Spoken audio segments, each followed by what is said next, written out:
কিস্তির টাকা লেগে আইছি।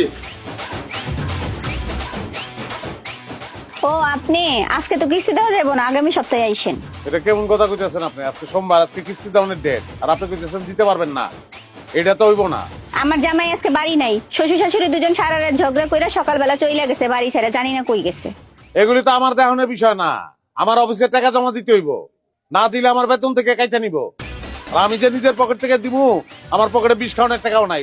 টাকা বের করেন। এই আপনি গো কিস্তি আলার কি মায়া দেওয়া নাই? আমাকে বাড়িতে যা করছে সবকিছু খুইলা বললাম, তারপরেও খালি টাকা টাকা করতেছেন কেন? কারণ আপনাদের কাছে আমরা টাকা পাই, কিস্তির টাকা নিতে আইছি, মাগনা না। টাকা যদি লগে না থাকে আশপাশের বাড়িতে যান, কারো কাছ থেকে ধার করে আইনা যান। যান। ঠিক আছে, আমি দেখতেছি আশেপাশের মানুষ ডাক দিয়ে আনতাছি। আপনি টাকা নেন না মায়ের খান, আমি দেখতেছি।